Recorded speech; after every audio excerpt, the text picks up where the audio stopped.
Yes, y'all. What's up? What's up? What's up? Hello, everybody. Welcome back to Boom Bap Chat, where we celebrate the essence of classic hip hop and keep the culture alive. Tonight, we are delighted to bring you the second episode of our new season. Got a special guest, none other than Mark Cooper, aka Player One. And whether you know him for his boom bap beats or his love for all things nerdcore or as a Power Ranger, Mark is here to help us dig into that timeless hip hop sound.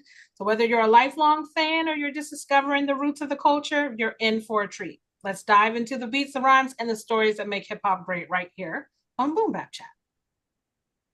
Yeah. Welcome, Mark. Well, I'm appreciated to be here. Thank you so much. Yeah. Good to have you. Yes, thank you so much for joining us. We're so thrilled to have you. I know we didn't have an immense amount of time to plan, but we have wanted you for some time on the show. And so thank you so much for taking time out to join with us and your busy schedule and all the things that you do. Hey, you got to make time for what you can, so it Yeah, works out. yeah. Before we jump into it, how's your day going so far? How's everything? Well, day's been pretty good. I just started back at high school teaching, so that's definitely a great thing to do, with that aspect, with it being the fall and the new season and new kids and, and new inspirations. And that's just kind of the best way to look at it. Oh, that's awesome. I love the fact we were just commenting on the fact that being an educator in today's time is so hard. We'll come back to that because I'm curious in your journey as an educator alongside being a creative and an artist, and also how you're mentoring the younger generation through Mark Cooper Monday. So we'll come back to that. I want to start out with kind of at the beginning and when thinking about how you describe yourself as a nerdcore artist, you also refer to yourself as sort of a nostalgic hip hop and nostalgic nerdcore. But your music really spans so many different genres. I mean, it's very boom bap. You've got gaming and anime culture. How do you keep the balance between staying true to nerdcore while incorporating all the other influences? Well, the best way I do that is just really it's just stem from the content that I'm creating. Like what I love about nostalgia is that it's nerdcore in the sense of what the actual term of it, which is focusing on fandoms, just like video games, anime, pop culture, science fiction, things of that nature.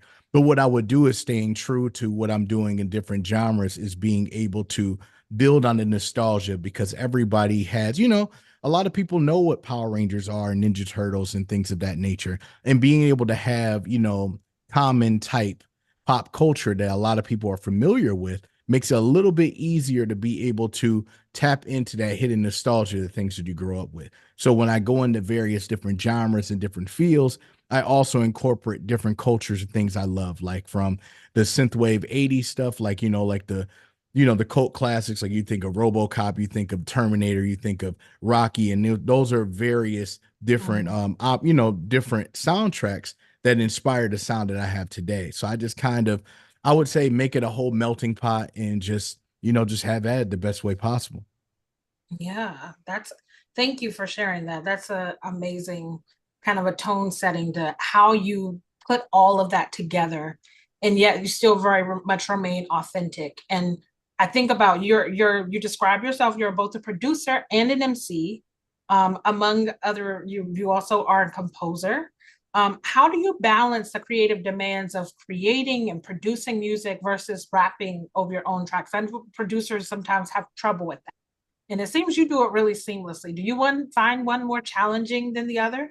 Well, to be honest, it has its challenges, it's always its ups and downs with that. Because, being what they would call a rap deucer or any of those, particular fusion words, you would think of just saying like, hey, you might be almost one dimensional or you may plateau because you have a certain favoritism of a type of sound you like, like whether you're really heavy into boom bap, which I am, but I like to, experiment into different kinds of genres, like maybe like cinematic stuff or maybe a little bit of R&B, some synthwave, maybe some lo-fi, and just being able to use those nostalgics to be able to be like, I would say, my walking stick in the journey of whatever my music journey is. Walking stick, like a way, like how you find your way, or are you saying more so grounding you or balancing? being a balancing stick? Well, I would say it would be definitely finding my way, because at the end of the day, when you find that walking stick, that's when you feel like you're the most comfortable. And that's just Mm, kind of the best way of doing it. Cause think about it. There's many people will be like, oh, I forgot my walking stick. Like, it's not like I went to the store to grab this generic one from, yeah. Home Depot or something. It just give so what it is that that particular analogy is just giving to the personality of who you are. And Yes. based on the further you walk and the further you are in this journey, the more experience that you have, knowing that you have a walking stick, but at the same time, you 100% don't need that crutch to be able to continue to move. So you'll know the difference between, okay, I'm going to walk this journey that I'm very comfortable with, but the terrain is not always the same. There's could be potholes, there could be mountains, there could be different staircases that are not as easy or as simple as anything else. So what I would do is, understanding the difficulty and the terrains of the challenges in my career, I would be able to gauge that accordingly.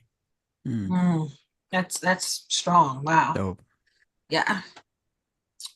One other question about sort of this journey, and I love the analogy you're using here. So I wonder, you've been heavily influenced by gaming. I know you were at one point in time a pro gamer, Yeah. or semi-pro, and you also are you teach esports as an educator, and you also anime culture has been very sort of present in your sound.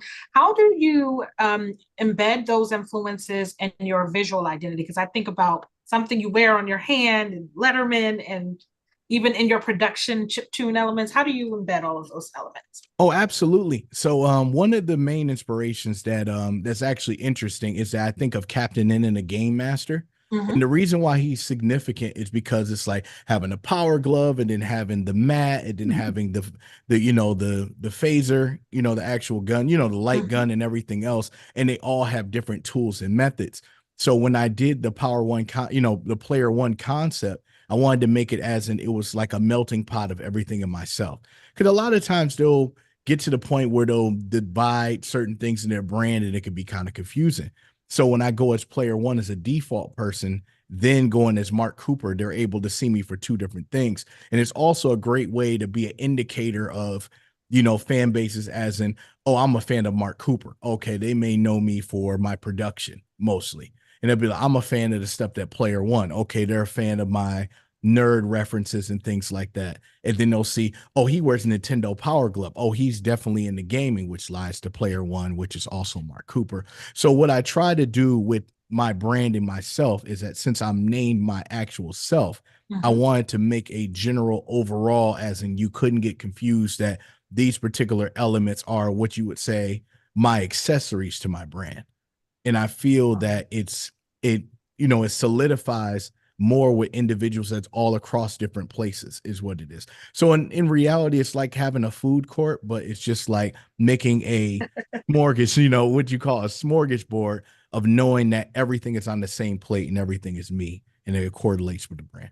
That is so cool. I think about, first of all, the idea of food court, and when I think about that, I think of like 80s mall. I feel like movies are and Right. the idea of going to the mall and being able to, like, I'm gonna have Sparrow and Orange Julius, or these Right. and it feels nostalgic and has that element. But like, there's things that are just recognizable, right? Like when you go in there, Boardwalk Fries or whatever, just that logo, it's that full sensory Mm. experience.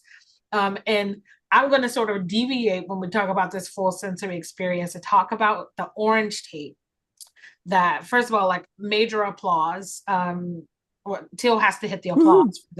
Oh, Well, sorry, bro, sorry. I'm slacking on my job here. Slacking on my job. Yeah. There we I go. appreciate Yeah, that. major applause. It's an incredible album. And it feels like a tribute to a particular era in pop culture. When we talk about the mall and talk about, I feel like it's present there. It's a full sensory experience, and especially Nickelodeon shows. What inspired you to create the Mm. album, The Orange Tape, and how do you decide which shows or themes to focus on? Well, to be honest, I've always been a Nickelodeon kid growing up. And I wanted to figure out a way, because since I'm really big about nostalgia, I've been thinking about this project for a while, maybe about a year and a half, 2 years before I decided that I wanted to fully fledge into it.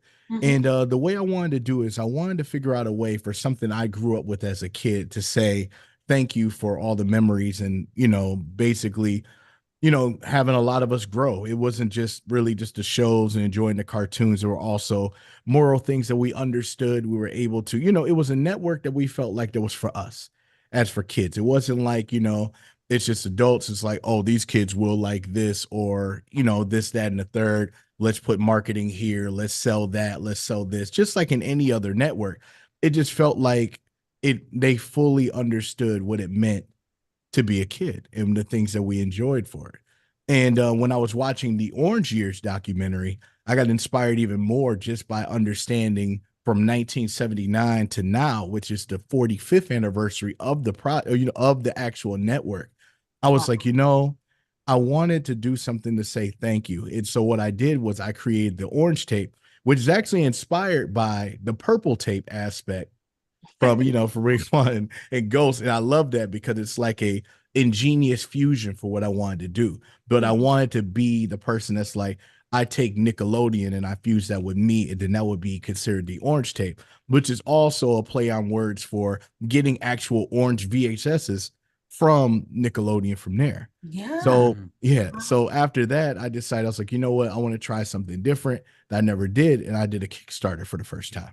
mm. And of course, I'm nervous about it. I was like, oh, it's a month. I don't know if people really want to, support. You don't really know. You know what I'm saying? Like you always think about, your family will probably help you and all that stuff. You think of that. Mhm. But just hearing the fact that, not only you didn't get help from your family and stuff, but getting it funded with 9 days to spare, like Mm. was a blessing I wasn't expecting. And it just, inspired it even more to be able to do that because it's something that somebody probably would love to do or love to hear and think about the kind of songs there. So I picked tracks that were just across the board because it's been 45 years. So I did stuff like from Are You Afraid of Dark to Double Dare to My Life as a Teenage Robot. I mean, just not just the stable classics, of course, but also the ones that like that was my favorite show. And then that's Mm. where the nostalgia builds. It's just understanding that not everybody's memories are the same. And when you make an album like that, you want to make sure that you can be able to reach out in all of those, just to let you know it's happy birthday to the Nickelodeon network, not just the Nicktoons, not just all that and various popular ones, stuff like, Finders Keepers or Allegra's Window or, or Mhm. Face or Franklin. You know what I mean? You just think of Yeah. everybody has their own feel of what they love and nostalgia for that. And I Yeah. was, my main scope is just to make sure that I try to touch as many of those as I possibly can, just so everybody knows in the network that worked on the show or an animator or a voice actor or any of those, just giving those respects like, hey, I know a lot of people don't talk about you or they don't say anything about it, or they may know the cartoon character versus what you did, but just know that I appreciate you and thank you for what you've done. And that's my ideal for that project. That's Wow. dope. Yeah.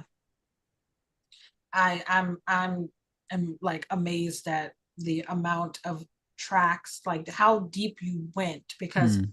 there's so many, without it feeling corny. No offense to anybody who does the whole entire, like takes all of the lore of something and puts it in there without sort of adding. You were able to bring out this aspect where it's like a balance of like, I'm going into the lore, but I'm kind of making it something new. It doesn't exist. So like tracks like Nickelodeon Showdown and Stoop Kid, you delve like into childhood memories. What was the process like tapping into those feelings and translating them into music? Well, to be honest with you, as much as a Nickelodeon kid that I was, it wasn't easy, to be honest. And the reason why it wasn't easy is because we always fall into that category as in like this could be corny, this could be a little weird or something like that. But to be able to do it is that since I've been doing my Player One series as an actual story, I wanted to make the album an actual story. Mm. And the thing is, Nickelodeon is known for making stories. So I reached out to Phil Moore. Shouts to Phil Moore from Nick Arcade. He was actually a part of that, and it was maybe not maybe it was actually in the scope of how I wanted to make the project. So one of the things that I felt that doesn't get enough love is Nick Arcade because Phil Moore was the first African American host on Nickelodeon. Yeah. Mm. So it was already a big deal there. And he's, of course, he's done incredible work after that. You know, he's definitely very, very busy.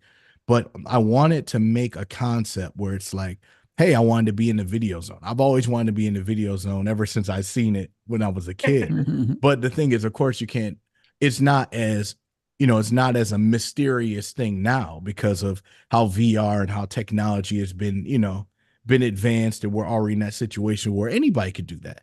It was just something to show it's like only that show could do it. But now it's just a universal thing that we see every day. But what I wanted to do is I wanted to show love to that particular show because I feel it doesn't get as much respect as anything else. So I made a story and then had it where one of the people that's in, I'm not going to tell the whole story, but one of the people that's in the thing that was messing, that was actually Fillmore was working with becomes the villain. And the way I Mm. did it is I made it a double album. So I came out with the first one, which is available everywhere, but the second part is actually going to be available next month. Oh, And I'm doing my first ever listening party with like silent disco headphones. So they could be able to sit and enjoy the album and things like that as well and hear for the full story in its entirety. Wow. that's dope. Yeah. And talk, I mean, goodness gracious, that's also like a lot of songs because you did a pretty full project for the first one. Yeah. How many tracks is on the first one?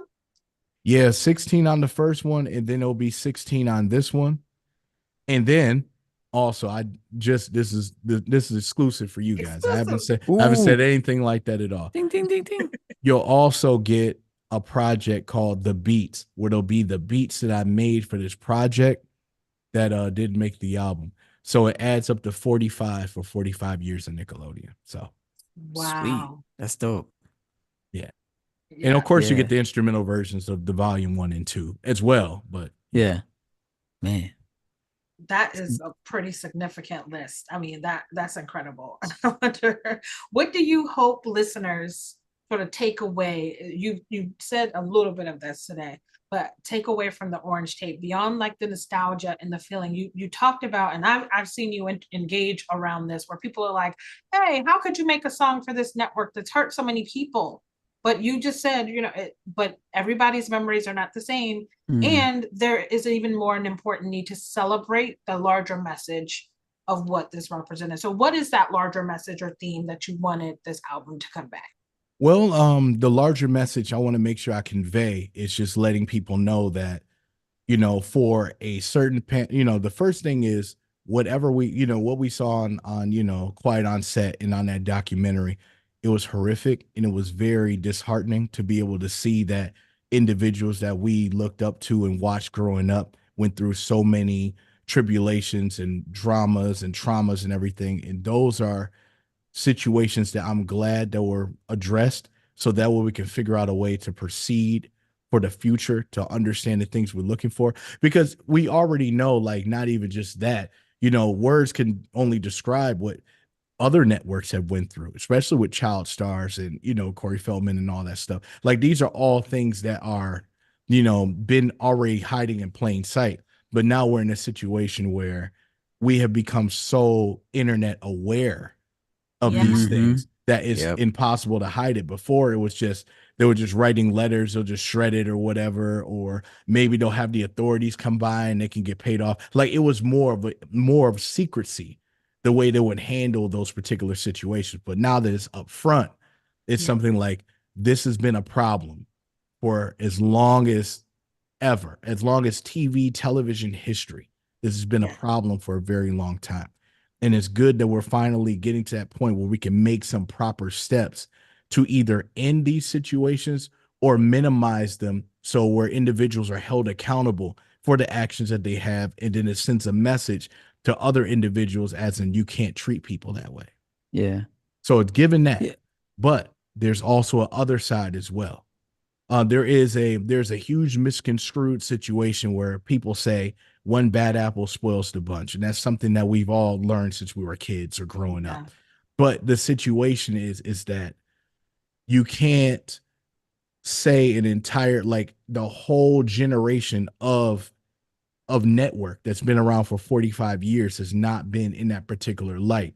So I think it's unfair sometimes for individuals who never did anything like that, like Mark Summers, Phil Moore, various other executives and animators and things like that. They created a platform for individuals to be able to create, especially when you think of the bumpers and all the different Yeah. animators that got to be a part of it. And Yeah. then the voice actors, the cartoon concepts, the morals. There were many different, aspects that, a lot of people might shade over because they seen one situation happen for a span of years. So Yeah. what I want to let people know is that they should feel aware that things happen, but they shouldn't have to feel sad about the things that they grew up with. Mm. And there was a lot of love in that particular network. And that was the initial message of that particular network is for kids by kids. So Yes. by having that ideal to build something is just as important. So it's like, I made this particular project for individuals who love the network for what it did for them and how it Yeah. impacted them. But I like the fact that this did happen so we can be aware as in, hey, when individuals are in a situation and they don't know who to ask for help, there is a avenue for it. And sometimes making that impact can save a lot of lives and individuals. And that's the way I think of it. Yeah. It's a Yeah. reasonable way to look at it. Want to ask a follow-up question about that. It's Sure. kind of it's similar. I'm always curious to know artists, their take on like other artists that they really enjoy listening to, but then something comes out and they've done something heinous, they've said something crazy, or they committed, just an act that, no one can approve of, and their music is still really dope. How do you, as Mark Cooper, deal with that? Is there a line that an artist can cross where you're like, I can't even enjoy this music anymore? Or do you kind of separate the two pretty well? Well, to be honest, I've been in this gray area a lot. You know what I mean? Yeah. Like as a producer, I'm definitely a Kanye fan. You know what I mean? I Yeah. definitely, Yeah. enjoy those aspects, but I'm also, like an Eminem fan as well. And he's had his own level of controversy. Like we see this song played numerous times. And a lot of people choose to pick a side and they're just like, well, are we going to go with the moral aspect or we're going to go with the fact that were you a fan of them for the music? It's almost like when you watch sports. Like you may enjoy how great or how incredible a player is. But then you get the situation where in their personal life you're just kind of like I don't know. And Hmm. and it's and for me, I still struggle with it to this day. I Yeah. personally don't feel there's a real answer, if that makes sense. Because Yeah. it's like if you enjoyed the person for the music, the first time you ever heard that person was for the music. So you know him for that, Right. right? Yeah. But then there's situations where it could be inverse, as in like you may know him for or her for the memes or the videos or something like that. And then you're like, okay. And then you listen to the music after and be like, okay, this person's dope. It's a gray area because you just gotta figure out where you pick and choose. Now, for me, morally, if it's a person that's done something like really sick and really diabolical as an individual, like as a person, like like a R. Kelly or something really, really, like something that's against the morals and make you feel a type of way or something in your spirit, I don't support them. You know what I Yeah. mean? When it comes to that, you know what I mean? Giving an artist money for things that they done to hurt and or kill Yeah. individuals in this world. Right. You know what I mean? It's definitely where the morals are there. But I'm just saying, like some people will see a view or something that they say, like it's either politics or any of those. Hmm. And then that's that kind of thing where you're like, I don't really agree with this. You know what I mean? And I just kind of take it from, that aspect. So it just Yeah. really depends on the Yeah. situation. Yeah. Yeah. Also sounds very reasonable. Oh Yeah. yeah. Yeah. Yeah. That's cool. Exactly. It's a nice balance of being able to do that too. It takes it's a strong kind of mindset to do that because sometimes it's hard to draw a line in the sand. Oh yeah. Yeah. Yeah. And I wish more people would have a reflection like that that's more personal. Because I think a lot of times what I see, and maybe you have felt this way, where someone will take a stand and then they will then cast that on everyone else. Like, this is, you need to also be like Oh this, yeah, when they And it's like, project their well, yeah, emotions. Yeah. See, I don't do that. Like, Yeah. you can make your opinion where you want to make your opinion. Right. It's just that there's just some individuals that when they do use that to project, either they feel away and they want to vent, or they want to almost drag attention or have a discussion. Hmm. You know what I mean? There's even individuals who want to have a debate about these things online and things like that, and be able to compare and contrast their particular feelings to maybe get a, even get an understanding. It doesn't necessarily have to be like, if you don't like this, if you support this person, unfollow me. And it's just one of Yeah. those, like, in Yeah. reality, you don't even know who that person is in real life most of the time. And it'll Right. be people Yeah. who take hard stances on an individual because certain words were said on the internet that might not even been from them at all. So, Right. it's just using your judgment and just gauging based off of what your facts are, what, how you personally feel with yourself, and then go from there. Yeah. Yeah. Yeah. That is said like such a Power Ranger. I feel like so responsible, and I want to get into this Power Ranger because I mean you're wearing your hat, um, and I wonder you ventured into voice acting. You're doing screen acting, including the Green Elephant Power Ranger. Um, how has that experience, or this experience rather, influenced your music, if at all? Because I know you have a Power Rangers project. Yeah. So Power Rangers has always been part of my life since I was 6 years old. And of course, rest in peace to Jason David Frank. He was my one of my biggest inspirations. And the crazy thing about how the story began is that I was at a con in Detroit, and I was in line for Walter Jones, which is the Black Power Ranger, Zach Taylor. And the crazy part is, since he's from Detroit, his parents were there, so I was waiting in line, and I was talking to the parents. I was like, yeah, I was thinking about making a project or something about Power Rangers or something, just talking. I was just excited, and then his parents was like, okay, let's hear what you got. And then I'm like, I don't have anything right now. It was the first time I felt so unprepared. So right after that, believe it or not, I went home and wrote the whole Rangers project in a week. And one night? In a week. Wow. Yeah. So it was like the first time I was like, tested. It's like, okay, you gonna do it? Okay, go ahead and do it. And then sure enough, I made that in 2019. And what was weird is that later on, after I released the project and everything, I went to TikTok, and I usually don't use that app really or anything like that. I learned about sounds, and there were a lot of people using the Power Ranger songs that I made. And it was really, making a community out of it.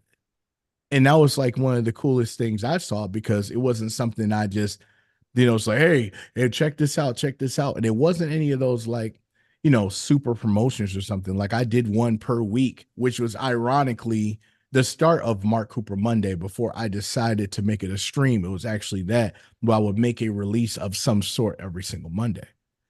And it just was interesting how everything dominoed effect from there, from doing that to being able to team up with Power Rangers Unworthy from the film score, because they were using my songs in their promo videos.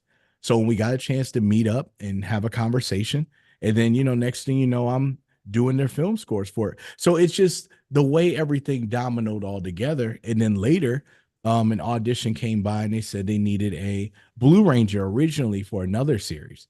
And a friend of mine sent it out to me, and he said, I think you would fit this well. Even though I did a Power Ranger album, I was just like, be an actual Power Ranger, like this could happen. So went in there and auditioned, and they were like, yeah, you definitely got the part. And I was like, okay. And that just seems awesome. And I'm like, all right, I'm a Blue Ranger, all right, cool. And this is like 2022.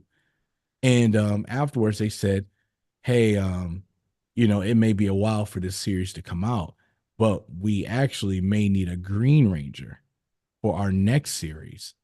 And they were like, you fit the particular vibe for this. Do you want to go for it? I said, sure, I'll go for it. And then they gave it a couple weeks, went and read some more lines, and then I became the Green Elephant Ranger. So it was like premeditated of being my favorite Ranger's color and being it of its kind. And it was mind blowing. And then what it was also is that it said it was I'm literally filmed 2 weeks from now, which is great. But they told me in 2022 about it. So I've been in the gym and training for about a year and a half, 2 years. And the Mm, reason why it's so dear to my heart for this is because I've had type 2 diabetes for about maybe 10 years now. I got diagnosed in 2012, mm, and I wanted to figure out a way of being able to get in a better shape of my life. So not only being a ranger following a dream, but also was using that as the wheel to be able to be in a more healthier lifestyle for it. And it meant that much more. So by finally getting to this point and everything, it's a blessing in disguise. It's like the dream that I never let go also, has a an influence on my life and making sure I can be in a better position health wise. Mm, that was powerful. I had a yeah. question here about like how you tie in your work as an actor and the work as a musician and like bring in that character. Like you just said all of that. I'd like to see what that means to you personally. Thank you for sharing that. That was like super Yeah. inspiring Well, thank you. for me. I hope it was for all of our listeners and our audience. I want to tap into a little bit about AI Okay. and Sure. innovation because Okay. as a producer there's a lot of conversations right now about new technologies and they're becoming more prevalent in music production. I mean, I feel like one of the greatest things as I know about you, I'm like, when I met you I was like, oh my gosh, you're from the same city where Dilla's from, like Detroit. Wow, like you have to be a great producer.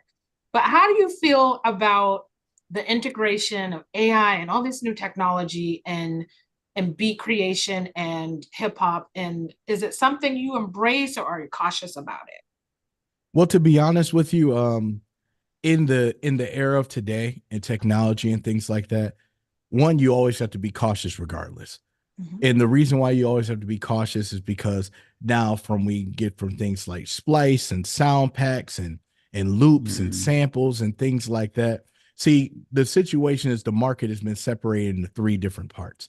You have the individuals who are, like with their ASR 10s and their MPCs, and everything is fully authentic or anything, like they kind of stay away from the digital age, stay away from the DAWs, or use those essential, like the fusion, they'll use the MPC Live or the Kai or the Yeah. Machine or any of Yep. those. Like they'll combine both of those to be able to be, standard enough so they can be able to walk through the business and industry and be able to send files correctly. Like they adapt to the business model of today and the standard. Mhm. But then you got the individuals who are like, okay, well, I'll use Splice or I'll use these different kinds of sound packs, mm, ideas, and mold something together, which is also great too, and they worry about that. And then you have the situation where people use literally just AI for a concept of an idea, Mhm. and either they'll just run with that idea how it is and claim it, or they'll run with that, or they'll hear the idea and replay it, or they'll tweak it, or they'll basically treat it as a what you call maybe a ghost sample, like a sample that mm, doesn't exist, but it exists. You know what I mean? mm, It's kind of like it's like sampling nature outside, but except this nature is digitally put together with a keyboard and a bass and Mm. all these things there. So it's always about being cautious when it comes to those things. And the reason why is because sometimes, being creative and being in a creative space, or you're like a producer that's produced for, millions of records and things like that, you get to that dry spell. You're like, I just can't think of an idea. I just can't think of something. And then they'll go to like AI or something like that. And then be like, all right, now I got new ideas. Now I got new things. And now there's producers have this unwritten rule as in that's not authentic. You Yeah. didn't play that. You don't do mm, those drums like that. That was Premier sound. That was Jay-Z's beat or whatever sample. You know what I mean? But there's always those particular, people's opinions. yeah. But that's why you want to be cautious. The best thing to be cautious about is just making sure that, whatever you make, you own, and you just kind of put paperwork behind it. And that's really all you can really do. And if it comes down to like maybe if you're using loops or something, look for those licenses, look for those fair use situations. Just start reading about what exactly you're grabbing and just getting an understanding of how exactly you can, do these things the most ethical way that you can. Wow. Man, Mr. Reasonable here. I know. Mark, have you delved into using samples Oh, before? oh, absolutely. Okay, Like I thought so. this is just as a producer, I've definitely done that. Like a lot of my beat tapes, I enjoy my nostalgia, like flipping Saturday morning cartoons and video games and television shows and things like that. I Right. genuinely enjoy it for the impact of what it is. Like sampling is being, being ingenious with your sound. I mean, Yeah. it's been part of hip hop since the beginning, sampling records and scratches back and forth. I mean, it's been a part of the culture for Right. so long. But the only issue is that whatever records you sample, it would be great to be able to at least credit or, find a way to split some kind of royalty for the original artist that made that art. And Right. that's where it gets gray area back and forth. It's just doing the necessary steps that you need to. And then unfortunately, other individuals are like, oh, this sample's from 1972. The people that are part of this family don't know what hip hop is, and then they go that route. Kind of Yeah. like with Big Pimpin' when Jay-Z sampled that record and then found out 20 or 30 years later that it came from this I think it was I think it was either Indian or Yeah. from It yeah, it was. was an Indian sample for what Yeah. it was when they made that song. But unfortunately, because of the copyright law of without having a claim, they just missed that claim. Like Mm. it was crazy. I think it was like 3 or 6 months. Like Oh it wow. was, you know what I mean? Hmm. Like, and that Wow. was the craziest part of it. Like I think of that, and I also think of Blurred Lines with the Oh, with the yeah. Marvin Gaye Nice. inspiration sample. Yeah. Yeah. You know what I mean? Like, and the crazier part is that Pharrell was like, give the Marvin Gaye family, hey, here's $40,000. Thank you so much for helping me inspire this song. They turned that around and countersued him and got 7 million from him. That's crazy. What did you think about that? See, the thing is like the likeness was too close. Yeah. It was too Yeah. close. And that's the scary thing about stuff like that. It's like sometimes you'll go out of your way and think you're doing a good thing, but in reality, it's almost like you felt a way and wanted to Yeah. make sure you gave something for your conscience. But it's like, if you got inspired by that and it sounds too similar, that's when you have that producer, you have that peer with you. It'd be like, how you think these two sound? Yeah. And it'd be like, they're pretty close. Yeah. Yeah. And that's a Marvin Gaye sample. You know what I mean? The Right. other ones, like the other people, like if it was like let me think, like maybe like the main ingredients or like 21st century or any of those, like they're not obscure, but they're obscure enough Right. where they'll be like, oh, here's 40,000 for the inspiration. They'll be like, sure. Well, thank you. All right, fine. But since it Yeah. was that, it was like, it's like a landmine. Like you don't touch Prince and Michael Jackson and Elvis and Mm. the Beatles. You be you stay far away from those as much as you can, especially if Right. you're going to release and it ends up being a big record. But some producers use that as a monopoly. And what I mean by monopoly is what they'll do is they'll flip a sample and the song does well. And then a label comes by and like a monopoly, when let's say you need the money or whatever, and then you flip over the property, a label will come by and say, hey, I'll turn this property back on if you give me this particular cost or this kind of money for it. Mm. But since you already made the credentials of making it with that as a hit, they already see that. So now you just brokered a deal where now you have several samples that can get cleared by that same individual just Mm. because of the potential of what you did with that record. Right. So it just really depends on how you play your cards. Yeah. That's Most of the interesting. time you need anywhere between 50. I think you have to make, or for them to sue you, they have to have at least 10 or $15,000 to that's taking the research, that's putting everything, the lawyer fees and all that stuff. There's anywhere between 10 to 15 grand.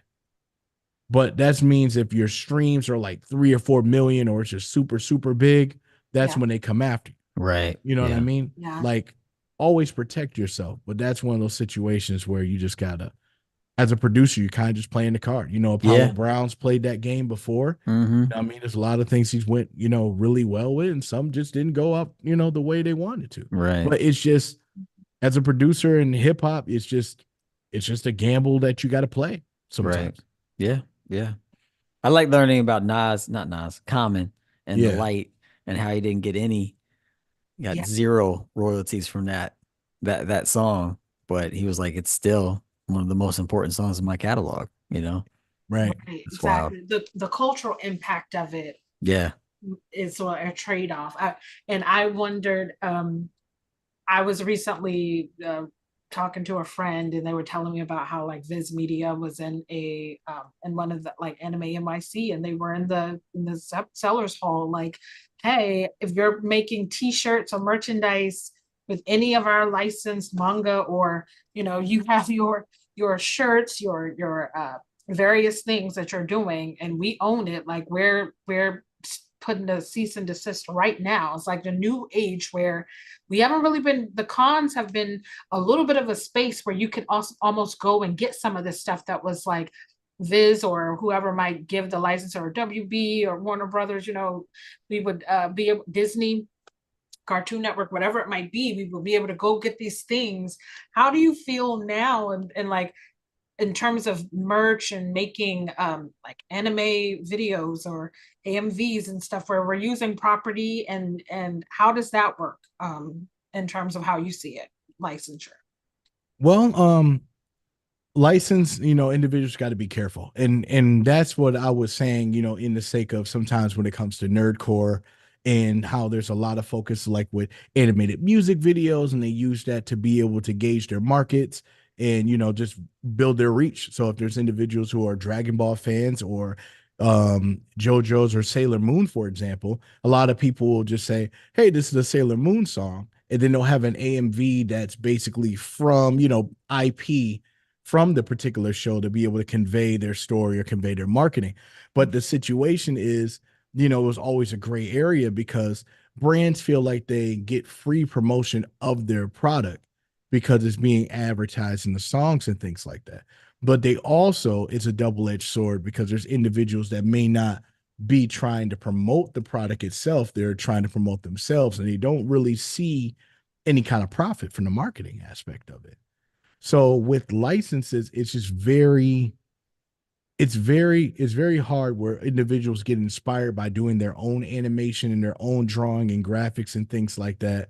And then, but at the same time, it's still their IP and they make a profit off of using their IP as a creative space as well. So Viz Media and Toei are, definitely going through and just saying, Yeah. hey, that's our art, that's our everything. And now they're understanding that since anime, and like on Western culture has skyrocketed more than it's ever been. Like before, with anime and things like that, it was almost like finding kung fu movies. It was like you had to go to obscure book, video stores and Yeah. this is before like the boom of Hot Topics and Spencer's and well, FYE was around, but they only had like a small anime session. Now you can walk into not Kmart. You can definitely not walk into Kmart, but you can walk into like Target or Walmart or any of those and be able to catch those more accessible than before. Like with Funko Pops and figures and mangas, like you can be more accessible for it. And since that's out there, that means that they have to figure out ways to protect their IP so their companies can thrive. And it's not just somebody saying, oh, this looks cool. I'm going to take this, but I'm going to put it on a hoodie, but I'm going to draw maybe Supreme outfits over it. Or I'm going to draw Yeah. like, them having suggestive languages or drugs or, things that, Like my Lisa Simpson hoodie, that's Griselda, that's like obviously like her chopping up coke. right. What I mean? As much as creative and dope they are, those particular companies don't get anything from that. And because they don't get anything from that, it's like you're basically taking their brand and making money or using it without their permission. And then that's where, copyrights and trademarks come in. And now it's really diving into this community.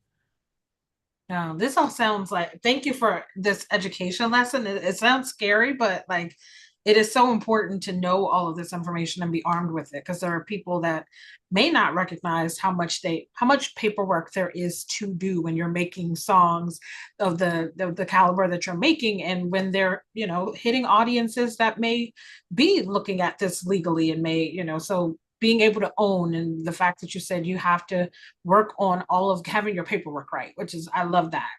um I wonder, kind of towards that point around having your paperwork right, I'm thinking about the fact that you are a storied battle producer too. And you got your paperwork right. Like, it's, you're out here, it's a different approach compared to producing for a rapper. It's really, how do you approach the beat construction for battles? Because it's really, you've told me this creative process behind crafting a battle beat where it's not a vocalist, it has to be a motive on its own. So what's that process look like for you? Well, being doing beat battles and things like that, it's like a I guess you can call it like a battle royale, is where, iron sharpens iron. It's a competition aspect, just knowing what exactly you need to do to get better. So in Detroit, shout outs to, my best friend Blizz, and then, DJ Fluff were part of Soundproof. And what we did is we met through beat battles. And that's something that we did in Detroit. Shout outs to Uncle P from Detroit Rap. And it would just be, just the ideal of the beat battle. It would be one producer versus another. We both play a minute, and then the crowd would judge who wins. And the thing is, a lot of our particular sounds are aggressive. Like our drums are aggressive, Yeah. very, very, like sharp samples or very creative types of innovation. And then, of course, there's transitions as well. And the reason why I got into that to understand is that technically placements are a battle, except you're battling with the email of the artist or the label or the television studio or the anime or anything like that at all. It's still competitive. So you have to make sure that you get their attention within 60 seconds. And that's just an ideal way of being like, okay, we make battle beats to beat another producer or just kind of get the crowd to be excited about certain things. But at the same time, it's also a tool to be like, hey, I know you like these particular beats, and I know you have a project. So what I could do is that some of these beats that you may like that I used in the battle, you might want to use it for your future project, or you might want to use it for a commercial, a score, a video game. And it gives you the power and marketing aspect of being able to control the situation that you need when it comes to getting to better opportunities in your career. And that's why I loved about battle, like beat battles and things like that. And then, like just a funny story, like it wasn't like I just got in there and started winning. Like in 2012, I would get knocked out like every first round all the time. Oh. And it was because of a mix. Like, I chop up samples and it sounds all right, but the drums weren't together. The melody was weird. So it allowed you to understand that not everybody's going to like your sound. And that's okay. But now you use this time to be able to figure out ways that you can better yourself, how you can improve, whether if it's new sounds, whether if you need to learn new things, maybe you need to learn lessons about playing different instruments, maybe you need to maybe collaborate with other individuals to get an idea. And that's just something that I was able to do. But the way I sharpened mine is I came out with beat tapes. And the reason why I came out with, a lot of beat tapes is because not because Say a of lot. How many, I want the audience to know, to hear this number. How many beat tapes? like 43. Wow. 43. Yeah, I think about 43. It's It's a either lot of beat tape. Yeah. yeah, It's a yeah, I lot. don't yeah, it's a lot, but it's gonna be more next year. Because it'll be because in 2015 I did something where it was called I did like the 300 beats, the road to 300 beats in a summer. So I did something like that to start, and I was like, there's a lot of producers that get all these beats and it be volts and volts and volts, and nobody hears anything or any of those things at all, right? So Mhm. I said, I want to make it so I can stay consistent and keep going. So what I did in 2015, I came out with the monthly beat tapes. So that's when I started with Saturday morning cartoons, insert credits from the Soul.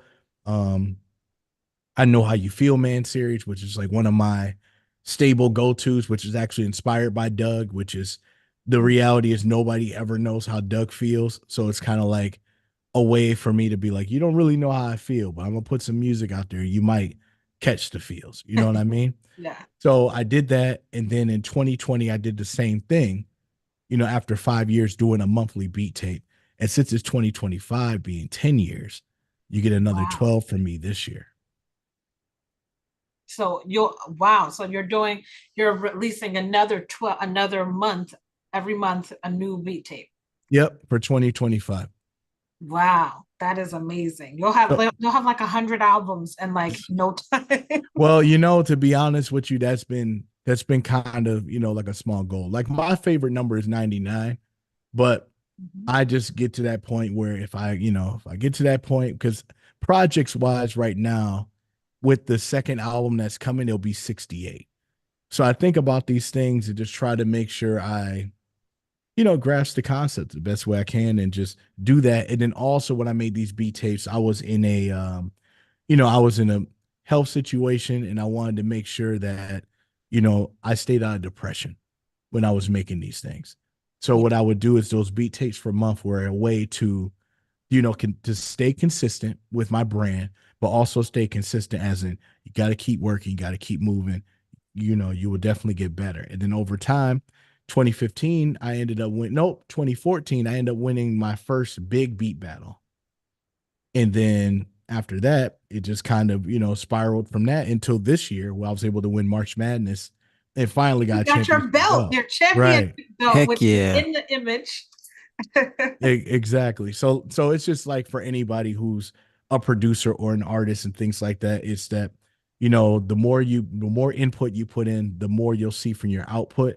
And what's great about making so many projects and things like that, you can always go back and use the skills that you learned in the future to go back to the past to improve those. Wow. Like I said, you are a teacher at heart. You just given us so much here. I think Yes. before I want to tap into like Detroit because Detroit has a sound, especially for the hip hop. We all know that sound, but it's such a rich musical tapestry across the board. Growing up in Detroit, in that celebrating that rich musical history and legacy from everything from, I mean, I just call it from Motown to Dilla. I mean, it's just like you just start there and it goes even deeper. I mean, Aretha Franklin, so many people. How has it shaped your work and your music? Well, when it comes to people like Dilla, Apollo Brown, hell of a Marv One, Black Beethoven, various different names, for that. The way it shaped mine is just understanding to try to reach for that extra 1 point, if that makes sense. So it's like Mm. everybody can go for, they'll say passing is, let's say, 90% of what you're aiming for Mm-hmm. is like what you're aiming for. But sometimes going for that 91 or that 95, it's like, what do I need to do to gain more points for where it is? And I think of it like, as a gamer or in that aspect, if you will, it's just being able to reach that high score. Like, what could I do to build off of something that I thought I wouldn't go, going that next level, going that extra Yeah. step and trying different things, not because you just want to be versatile so you could say it, like trying different things to the point it's like, all right, I can do this 80s synthwave stuff, but how do I make it Mark Cooper? And then that's the most important thing for that. And that's what all of those producers all have in common. They have this, we know how to make beats, but what makes me Dilla? What makes me Apollo Brown? What makes me Marv One? You know what I mean? There are Mhm. aspects that give you that extra, I know who made that beat. And once you get to that point where it's like, I know what he made. Cool. But now it's the next step, as in get to the point where you make a beat and they're like, he made that. Mm. And that is where you get to that extra step, getting from the tag to, getting to that next part. So I think it's a learning experience. And you always got to be willing to learn as a producer, just like the legends that we know today. They're constantly still learning and still trying to figure out new ways to convey their message through their music, whether it's instrumental, whether if it's rap, whether if it's even in film. It's just about what significance. It's like making your signature. You know what I mean? Make your beats a calligraphy that somebody has to trace but can never copy. Mm. Again, bars like a Hmm. lot. The gems. Yes. And I haven't. I've been talking about this route, but for people that don't know, you are an educator, and we started up at the top, kind of talking about that a little bit. But I wonder, as an educator, right? You are doing something with your mentoring. You talked about the origins of Mark Cooper Monday. Started out with sort of releasing a new album or release each Monday. That's now converted into you being able to guide emerging artists in the community and beyond on how to perfect their tracks and how to develop their talent, develop their ear, mixing. What has that been like for you for Mark Cooper Mondays, and how where did that idea in terms of you being able to sort of help that new generation and mentor them, where did that come out? Well, to be honest, I think of a couple things when it comes to that.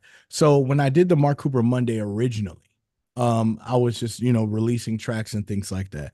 But what I was also looking is that, all right, it's already kind of weird that you're like, oh, Mark Cooper Monday. It's about Mark Cooper or something like that. You know what I mean? It's just think of that, just Yeah. as in branding, that's what it is.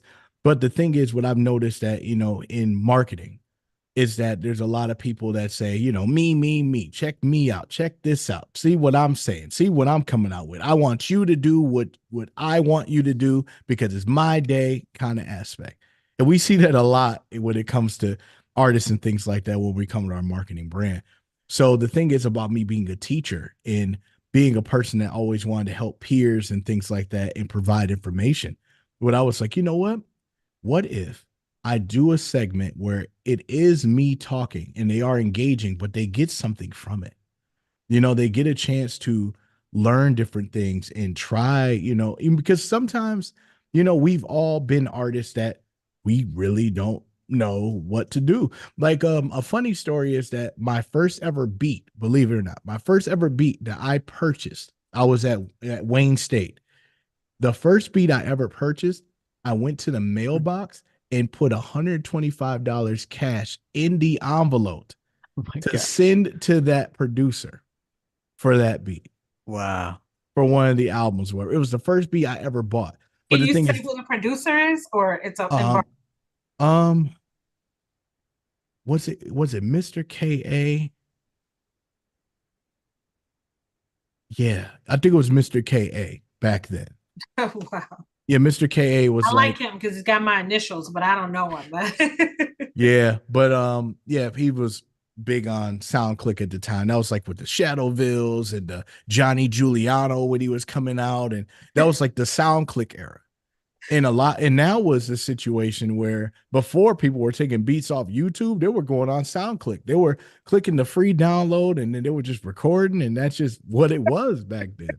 But to not to scurry off, um, what it was is that I've never had those situations where people really taught me how to how to do certain things and how to look at them.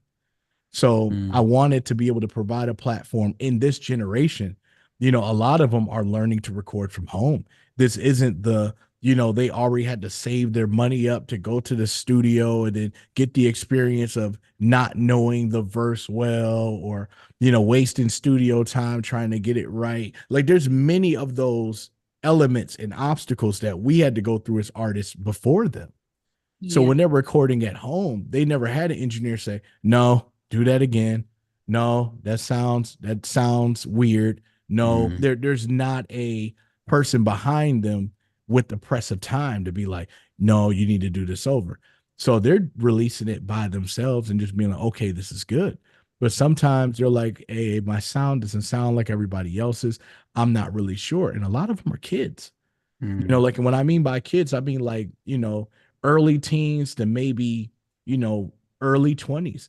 And they're just starting music for the first time. They never recorded before. And they're using like BandLab and, various other, phone apps, which, a lot of people have great luck with. I've seen a lot of students that I've taught in high school that have been using BandLab and coming out with their stuff, and they got a hang of it. You know what I mean? Some people are really good at using it, other people are not. So I wanted to make sure I made a platform where it's not doing a review or reaction where I'm just going to be like, oh, this is trash, or this is whack. And then I go subject matter based.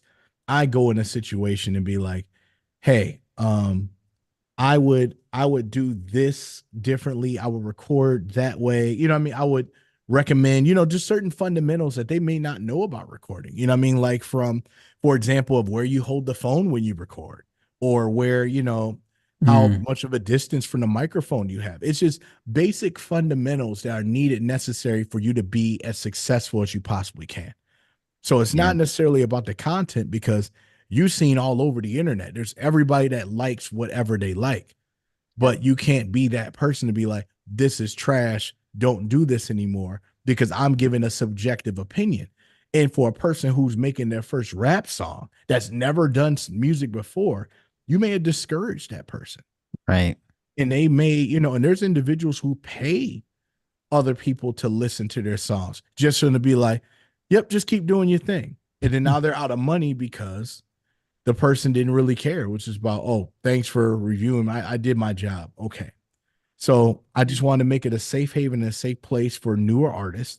And then we can be able to vibe, and then they can feel comfortable if they needed help or assistance and things like that. And then being, like a veteran in the, nerdcore space like that, but being a role model or leader for the new school is, an ideal, rewarding experience at the end of the day. Yeah. Wow. That That's dope. it is really a giving back moment. It's like their philanthropy to do that. I wish we all had that growing up. And if I had that as a team, my goodness, how much money you talked about I could have saved in time. Right. Mhm. Yeah, that's wonderful. I before we go into we want to do one word exercise. But I have one more question. Till anything from you? Any other questions before I ask this one? No, you're good. You're good. Okay, wonderful. I'm ready for some more gems. Yes, to wrap up this last question, I feel like you looking back over your career from your early albums, now it's 68 that you said, my goodness. What would you Lot. say has been your biggest evolution as an artist, and like how does that growth show up where you are today? I say the one word for it, or Oh I'm no, sorry. you can. This is just a question. The one word exercise we'll do next, where we'll ask you what your opinion is on classic hip hop albums. Some of the ones that you mentioned, one Okay. describe it. This is you can just talk about words on that. Well, personally, I would say being innovative. And what's Mm, cool about, like about genres like nerdcore and, and chiptune and all those things is that it allows you to reach into spaces that you never thought you could be able to reach into.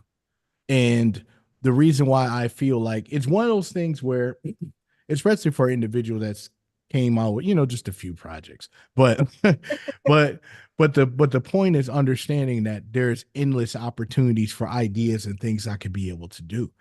And just looking at that and just seeing all the inspirations being able to be put in, but it's also it aligns in with the brand of what you do. It aligns in with your character, aligns with, your personality, and all of those different things, trickle down to the fact of, you have endless ideas to be able to figure these things out. And I feel being innovative is like the most inspirational, simply because I can literally make music about anything that I really want to, and not Yes. have to worry about, well, you're not talking about this, well, you're not talking about that. Well, I could talk about Power Rangers, but I can also make a song called Communicator, or what it feels like to be a teenager that got a responsibility of being a Power Ranger. You know what I mean? Yeah. And then you can think about like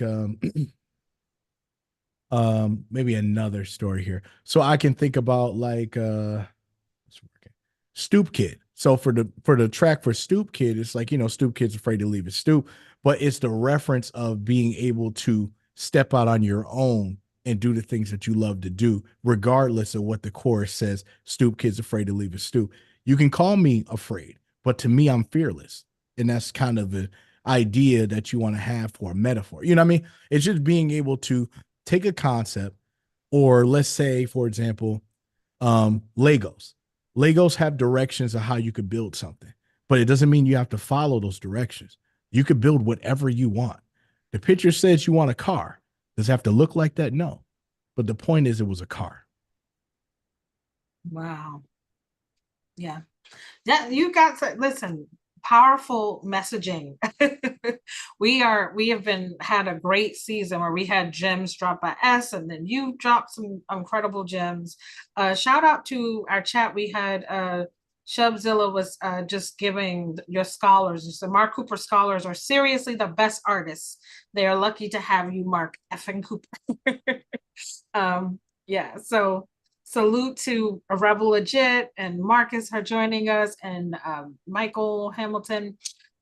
We appreciate you all coming by to watch. I want to toss over to MC Till to start one word. This is my favorite part of, like, I always get some new words of like how to describe albums. So you sent us over this incredible list of albums, and we're going to get into it. Okay. Oh, Till, you're muted. I can't believe I was muted. Okay. We're gonna do some props here in a second, but before the props, idea is just I'm gonna name an album, and your challenge, the challenge to you is to name one word that comes to your mind to describe your reflection on that album. All right. Sure. All right. First one is, we talked about him earlier, Kanye West, Graduation.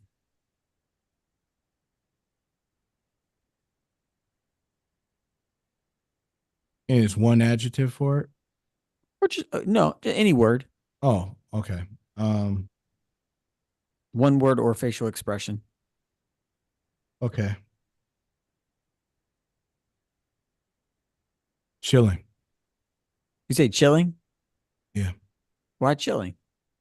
Well, around that time when that album came out, it was the competition between him and 50 Cent at the time. I remember back in Mm, 2007, and I had both albums. And the reason why I was chilling is because just the way, as a producer, how I'm hearing these samples, like from, hearing from um I Wonder and Champion and You Can't Tell Me Nothing, and finding out that that was a Jeezy song mm, first, and then Kanye's like, "Can I keep the ad libs in?" And they're like, "Sure," because they thought that was a throwaway. Like, there were several different songs on there that had their own potentials of doing what they need to, and mm, it was very bright. It was a bright mm. album all the way through. Like, it Yeah, had its different stuff, like with Lil Wayne's feature and Homecoming and all those. It was like the third album that we've all been waiting for since, like, College Dropout and Late Registration. It was one of my favorite albums from him still to this day. that's cool. That's cool. Our next album is Food and Liquor by Lupe Fiasco. Yeah. Um, Innovative. Mm, yeah, I can feel Everything that. about that album was innovative.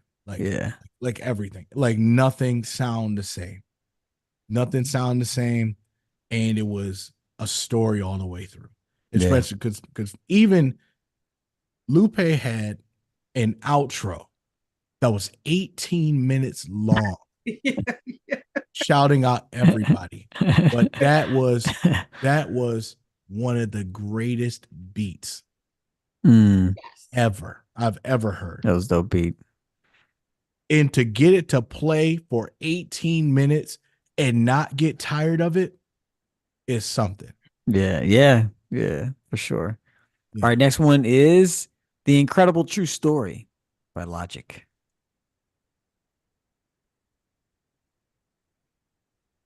Compelling. Mm, Mm. Yeah, I feel that. a good word. Yeah. It was compelling. It was compelling because, of course, I mean, not just because of the Rick and Morty stuff and the Steve Hmm. Blum, being, because Steve Blum's the voice of the robot from Toonami from the show and things like Yep. that.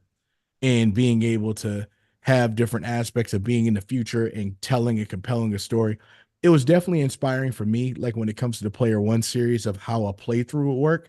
Mm, But I just wanted, when I did mine, I wanted mine to be a little bit more.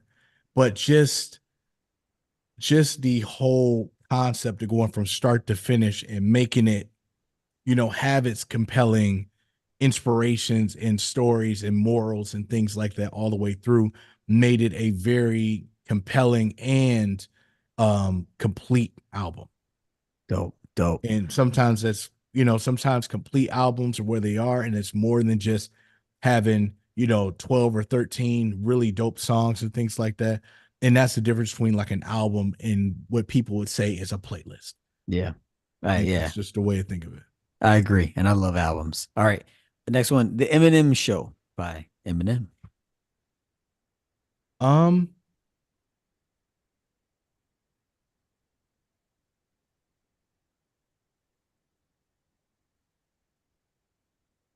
it was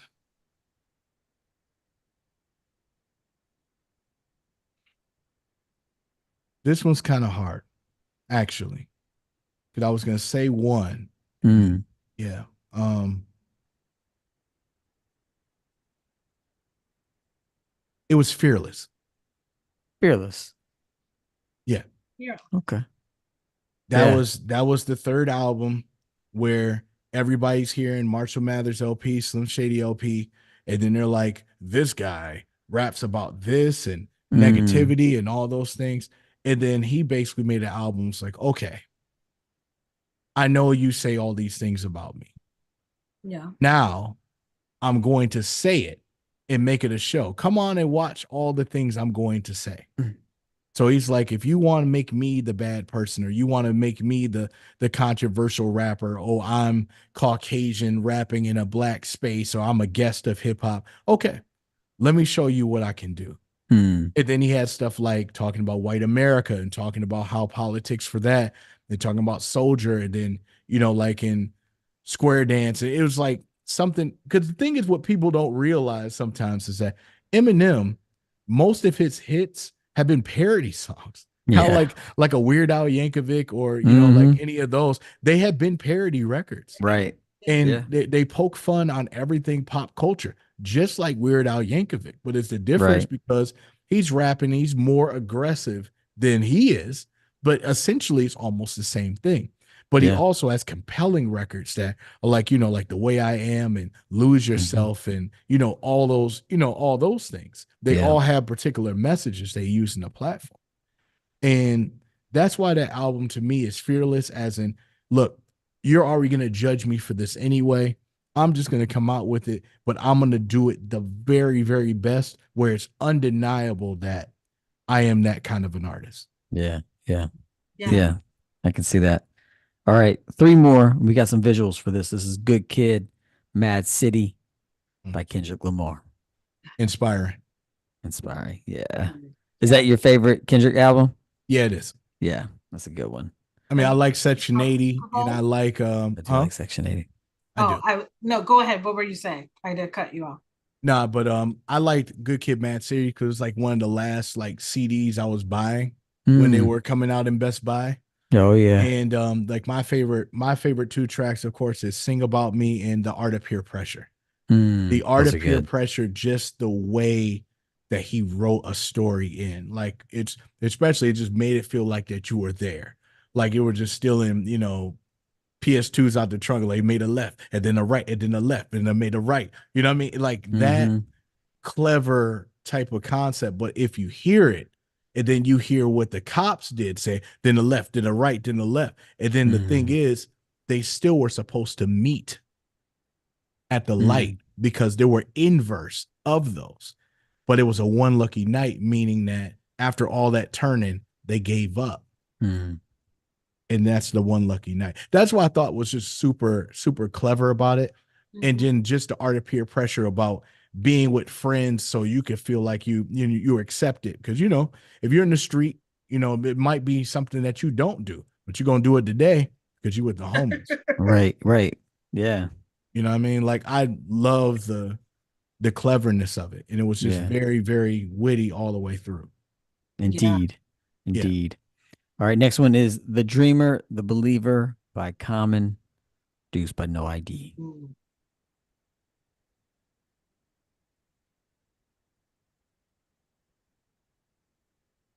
Okay. So that one was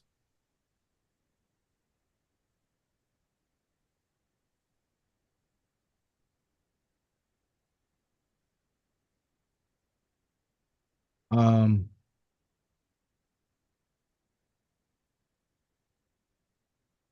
wow. Oh, we stumped him, prowess. I know. I'm like, I've No, never no, no, no. no, hold on, hold He said, on. no, not yet. Like,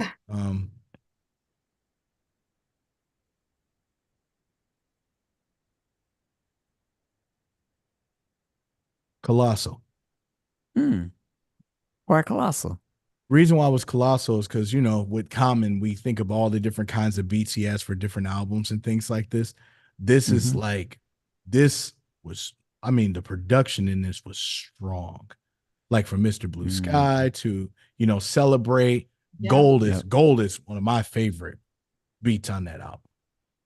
And I just like the soul of it. And that's what I mean Hmm. by it being colossal, because it's like, it's one of those kind of albums where you listen to and you hear and you're like, I know Common's dope. It's gonna be a vibe. It's gonna be these things.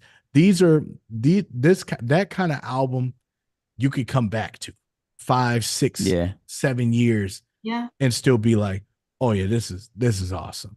You know what I mean? It's got a timeless kind of feel. You know what I mean? I feel this is one of his timeless albums to me. I love B and I love the other ones, but this one was timeless for me. And No IDs is ridiculous. Yeah. Period. Yeah. Yeah. And I'm Indeed. looking at you with a little bit of a side eye because I'm going, wait a second. Over Dilla? No, I, I don't know. I like that album a lot, but I'm a huge Common fan, so I like almost all of his albums a yeah, I lot. like all of his albums. Yeah. I'm going to go see Common on Sunday. So I'm like, Oh, dope. yeah, Oh, Common and Pete Rock. yes. Yeah, Jealous. Okay. tour is L- coming.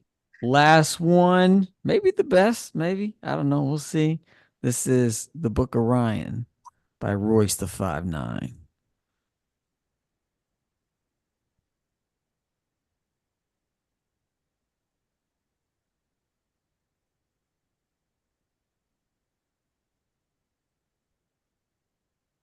Vulnerable.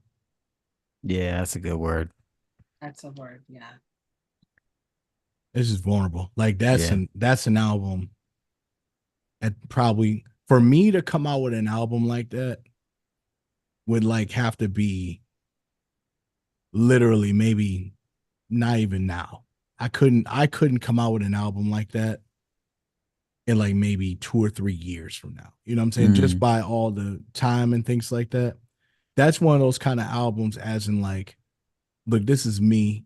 This is my journey. These are the things I went through. These yeah. are my most vulnerable moments that you don't really know. It's like being at a certain age to be able to tell that story. That is like your memoir. Yeah. That's a situation where the beats are perfect. Yeah. The feature selections are great. The the fluidness, the mix, the sound, the sonically, all of those things have to be in line for that to happen. That's like, when all the planets align, things like that. Yeah. It's like Yeah. it's one of those kind of albums that you have Right. to, you know, not only you listen to it, but you digest the situation. It's Yeah. not just 100%.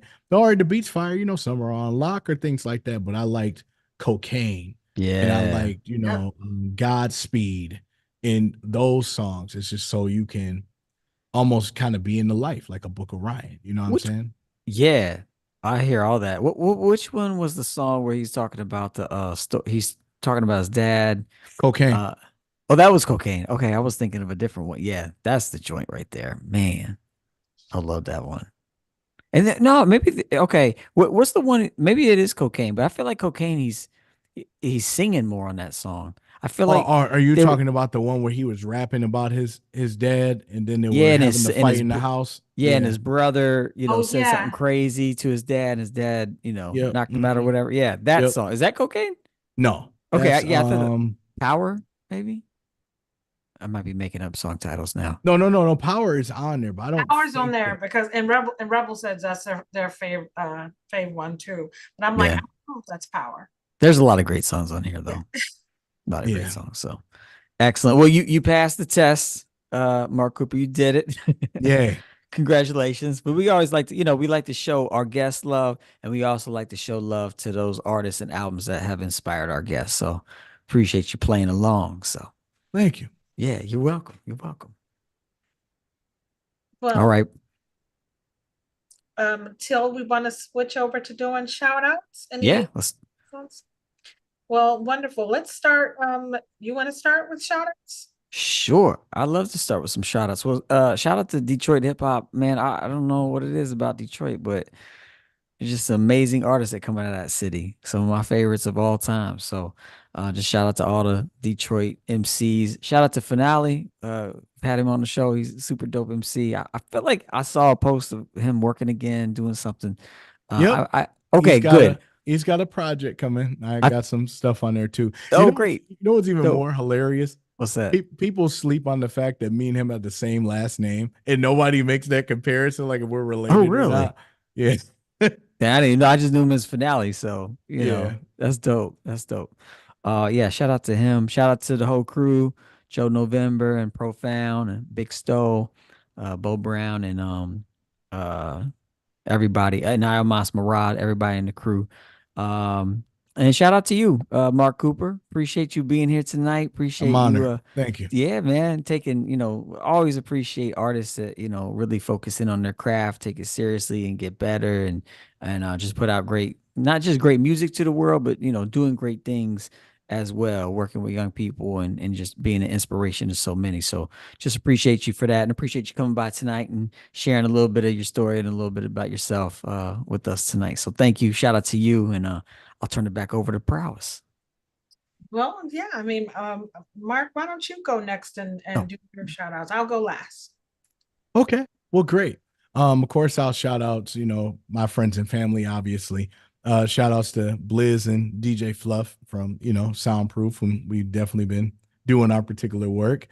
And shout outs to the communities out there, the Detroit community, the nerdcore community, and everybody who makes music out there. And of course, shout outs to God, 100%. Amen. Yeah, there you go. That's a big one. I want to double that. Oh, he's in there. And double down also on what you both have said. I feel like the Detroit hip hop scene.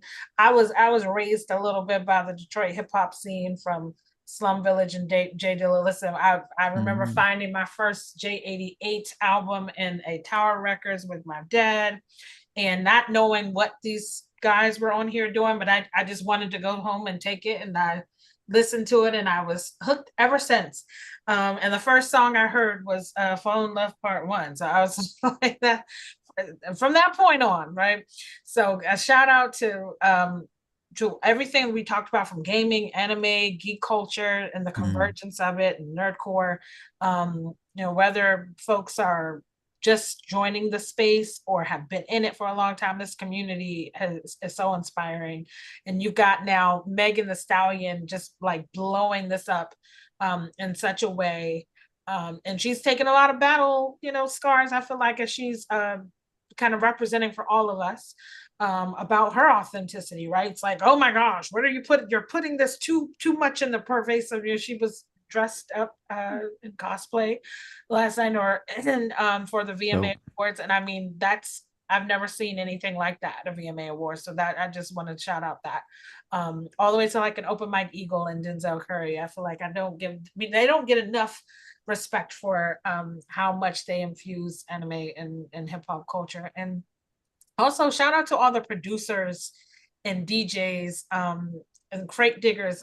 I feel like this is a beginnings of, like, we're gonna have a few producers on the show over the season, but like finding the dusty samples and the crate digging, and like it's what makes, we talked about sampling, right? Like it is the mhm. lifeblood of hip hop and of boom bap specifically. So shout out for that as well. Any last words from anyone before I do the outro? Peace to everybody. Yes, peace to everyone. Thank you so much for watching. It's been a dope night. Big shout out to you, Mark Cooper, aka Player One, for taking us deep into the world of your journey, Detroit hip hop and anime rap and nerdcore. And thank you so much for sharing your journey so authentically and for all that you do to keep the culture alive. Thanks to everyone in the chat for rocking with us tonight. We do this for the love of hip hop, and we couldn't do it without you. So stay tuned for more Boom Bap goodness coming your way. It's going to be it's some great guests coming up additionally over the next few weeks. So until next time, I'm going to say peace. Peace.